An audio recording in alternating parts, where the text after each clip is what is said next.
చేస్తున్నావే? అయిపోయింది. లోకం మునుగుడు దగ్గర పడుతుందిరా నాయన. నేను బుచ్చి 60 ఏళ్ళు అవుతుందా, ఎన్నెలు లేని ఎండలు ఈడే కొడతానే రా నాయన. మాడలు వలిగిపోయేటట్టు కొడతానాయి. పైలంగా ఉండాలి అందరం. ఎండాకాలంలో ఎండలు కొట్టకపోతే వానలు కొట్టే ముసలోడా. లోకం మీద ఎవ్వరికి లేని ఎండలు ఈయనకు ఒక్కనికే కొడుతున్నాయట. ఓ తాత, ఏమైందని గంతగానం ముసుగులు పెట్టుకున్నావే? తేపరి బకెట్లలో నీళ్ళు తీసుకొచ్చి నా మీద పోయి రా, మీకు పుణ్యం ఉంటది. పొర్రి బాబు, ఇన్నొద్దులు ఎండలు గింతగానం కొడితే మీ మీద బతుకురు. ఈ కాలంలో మనువాడు. ఏం కాలం ఇది? ఎండాకాలం. ఏ ఆగుండ్రా పొలగాన్లు, గా ముసలోని చెప్పుడు సరే, మీరు బకెట్ల కొద్ది నీళ్ళు తెచ్చుడు పోసుడు సరే.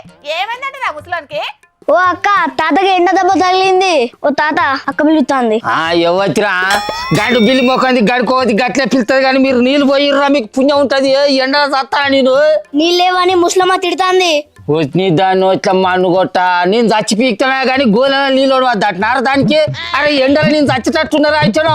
నా పానం తినేది అనుకున్నాను, సాగొచ్చినందుకు అది ఒక్కటి చాలరా. దాన్ని ఇట్లా మన్ను కొట్ట, ఇంటి వెనక దాని సంగతి. కానీ మీరు మీరు నీళ్ళు పోయిర్రి, మీకు పుణ్యం ఉంటది. నువ్వు చేసిన సొక్కం పనులని ముసలాన్ని తిడుతున్నావు ముసలోడా. ఆయన నువ్వు ఇలా ఏం మావులా చేసినావని ఎండ దెబ్బ తగిలిందయ్యా నీకు? అవో దీని మేలోరు వని మొక్కల మొరం కొట్ట. నేను ఏం కట్టపడిందే మీరు అందరు బతికినారా?